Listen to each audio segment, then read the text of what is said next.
नाथों का चिमटा है। अलवर के तो हर गली गली में नाथों का चिमटा गड़ा हुआ है, कोई कितना ही उखाड़ दे उखड़ने वाला नहीं है। पास में पूरा इसका विवरण है। सही मायने में संत वही होता है जो अपने जीवन को समाज के लिए समर्पित करता है। साधु बनने का अर्थ ये नहीं है कि हम बाबा जी बन गए और अपने भगवान की पूजा आराधना करें। सरकार का स्वार्थ अगर किसी संत में आ जाता है तो उसकी भक्ति सफल नहीं होती। उसी बाबा के लगेंगे मेले, यहाँ पर आएंगे भक्तों के दूर दूर से मिलेंगे। पीढ़ी में संस्कारों का अभाव है।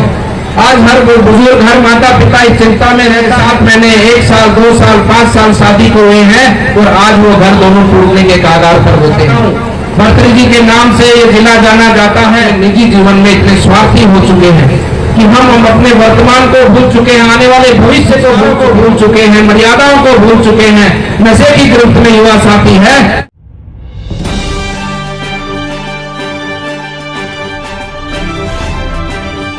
नमस्कार, आप देख रहे हैं वॉइस ऑफ कोटपुतली। डालते हैं इस वक्त की बड़ी खबर पर नजर। तिजारा में आयोजित भर्तृनाथ महाराज की विशाल भंडारे में शिरकत करते हुए तिजारा विधायक महंत बालकनाथ योगी ने कहा कि अलवर की तो गली गली में नाथों के चिमटे हैं, उखाड़ने वाले उखाड़ नहीं पाएंगे। उन्होंने कहा कि सच्चा संत वही है जो निजी स्वार्थों को छोड़कर मानवता के कल्याण के लिए कार्य करे। बाबा का यह बयान सोशल मीडिया की सुर्खियां बटोर रहा है। लोग चिमटे वाले बयान को खैरतल तिजारा जिले का नाम भर्तृनगर रखने के बाद कांग्रेस द्वारा भाजपा पर लगाए गए आरोपों के पलटवार के रूप में देख रहे हैं। सभी भक्तों के सहयोग से,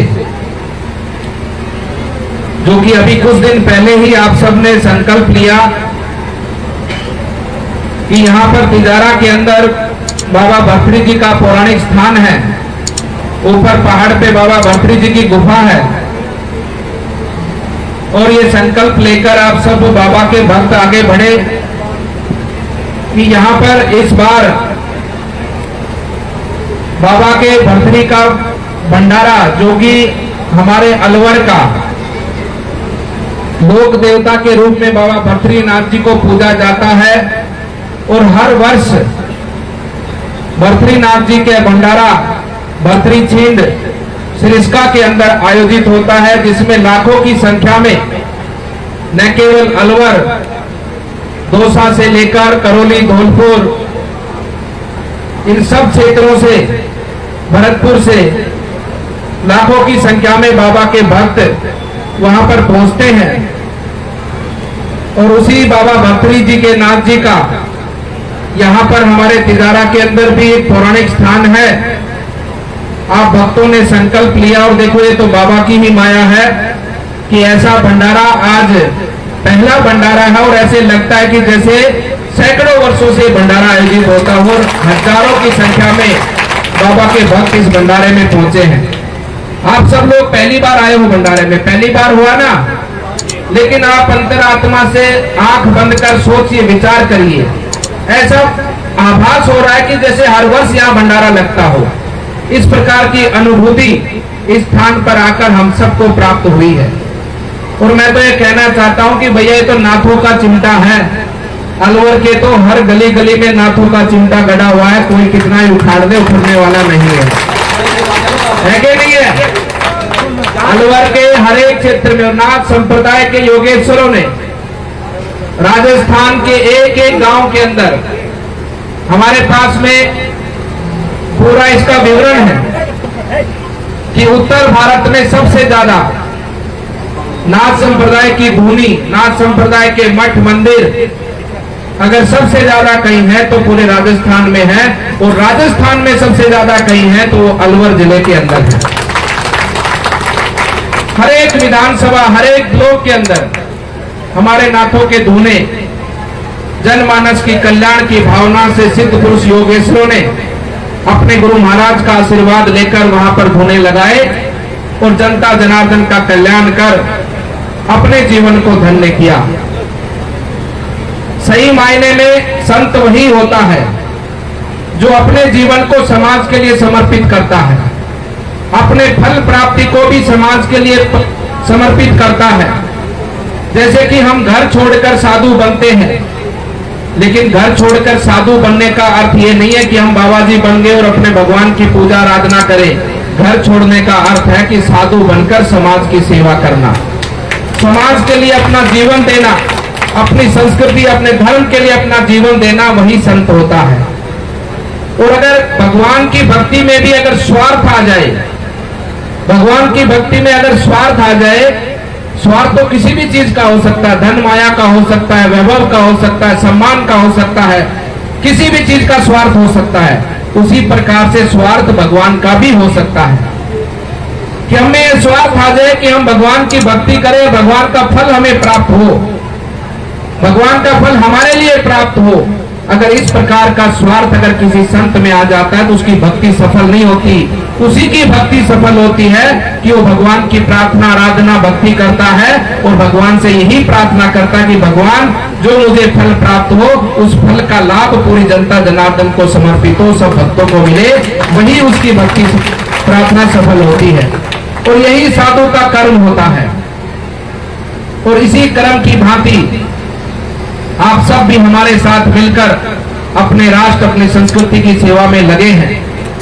आज बहुत सुंदर भंडारे का आयोजन हुआ है और हम सब मिलकर, मुझे तो लगता नहीं मुझे कहने की आवश्यकता है, कमेटी का पहले से निर्णय है कि हर वर्ष बाबा के लगेंगे मेले, यहाँ पर आएंगे भक्तों के दूर दूर से मेले, हर वर्ष मेला लगेगा बाबा का और बहुत ही सुंदर भाव से भक्तजनों की सेवा होगी। ये तो पवित्र भूमि है, यहाँ पर गौ माता का वास है। बाबा मोनीनाथ जी महाराज, बाबा मोनीनाथ जी महाराज की तप साधना का केंद्र है ये।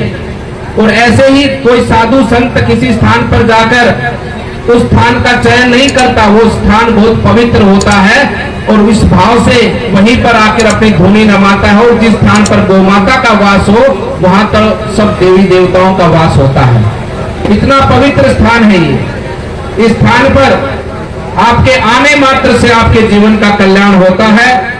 आपके आने मात्र से यहाँ पर इस स्थान पर देखने से, घूमने से, फिरने से आपके जीवन का कल्याण होता है, क्योंकि यहाँ गौ माता वास करती। यहाँ अनेकों सिद्ध पुरुषों ने आदि काल से यहाँ पर तप साधना की है और इस भाव से ये काम किया है। बहुत सी बातें हैं, बहुत से विचार हैं मन में, ये स्थान रमणीक बने, ये स्थान पवित्र बने और ये वन क्षेत्र का स्थान, उसकी मर्यादाओं का भी हम सब लोग पालन करें। उस भाव से स्थान का विकास आने वाले समय पर पूरा हो, उस भावना के साथ में हम सब लोग मिलकर कार्य करेंगे। और सभी भक्तों से कहना चाहूंगा, मैं कल भर्तरी बाबा के वहां गया था और हमारे क्षेत्र में परंपरा है, मैं अच्छे से जानता हूं, जब मैं भी आपके बीच में अपने घर में रहता था, हर महीने की नवमी के दिन बाबा की रसोई की जाती है, घर में कढ़ाई की जाती है, बाबा की भर्तरी जी की जोत लगाई जाती है। लेकिन आज वर्तमान में मैं देखता हूं हमारे बहुत कम संख्या में बुजुर्ग हैं या हमारे जो वरिष्ठ जन हैं जो भर्तरी जी के मेले में जाते हैं, लेकिन मैं वहां पर देखता हूं कि वहां पर हमारे युवा साथी, हमारे आने वाले भविष्य, वो वहां पर मुझे दिखाई नहीं देता है। मुझे कल एक वृद्ध माता मिली, मुंडावर के गांव की थी। मैंने वैसे भाव से कुदरती पूछा, माता जी कहाँ से आई? तो उन्होंने अपना गांव का नाम बताया। मैंने कहा आप ही आए हो या आपके साथ में आपके पोते पोती भी आए हैं? तो उन्होंने तुरंत अपने बेटे को बुलाया और बताया कि ये मेरा पोता है। देखिए, जब अब आज हम बात करते हैं कि हमारे युवा साथियों में, हमारी पीढ़ी में संस्कारों का अभाव है, आज हर बुजुर्ग, हर माता पिता इस चिंता में रहता है, अपने बालक बालिकाओं के लिए बहुत अधिक चिंता में रहता है कि कहीं मेरे बच्चे गलत आदतों में ना पड़ जाएं। बहुत ज्यादा चिंता में रहता है कि बच्चे का रिश्ता कर दिया, रिश्ता कैसे चलेगा। आज सबसे बड़ी चिंता समाज की है। मैं देखता हूँ नित रोज कि ऐसे ऐसे विषय मेरे सम्मुख आते हैं, 6 महीने 7 महीने 1 साल 2 साल 5 साल शादी को हुए हैं और आज वो घर दोनों टूटने के कगार पर होते हैं। ये समाज में सबसे बड़ी क्रूरती आज हम सबको देखने को मिलती है और मैं मानता हूँ उसका कहीं ना कहीं कारण हम सब लोग हैं। इसलिए भक्तजनों में आपसे कहना चाहता हूँ, भर्तरी जी के नाम से ये जिला जाना जाता है। हमारा सबका कर्तव्य धर्म बनता है कि हर वर्ष जो भर्तरी जी का मेला लगता है वहां पर परिवार का कोई ना कोई सदस्य जाए। मैंने देखा है खुद अपनी आंखों से हमारे गांव से ट्रैक्टर चलते थे, ट्रैक्टर ट्रॉली में गांव के कम से कम 20-25 ट्रैक्टर चलते थे, हर परिवार से कोई ना कोई वहां पर पहुंचता था। लेकिन आज हमें वो संख्या में हमें कमी दिखाई देती है, और कमी दिखाई देने का कारण यही है कि हम सब लोग अपने निजी जीवन में इतने स्वार्थी हो चुके हैं कि हम अपने वर्तमान को भूल चुके हैं, आने वाले भविष्य को भूल चुके हैं। ये परंपराएं, ये हमारी सभ्यताएं, ये हमारी संस्कृति, ये हमारा धर्म, जितना पालन हम करेंगे उसी प्रकार से आने वाली पीढ़ी भी उसका पालन करेगी।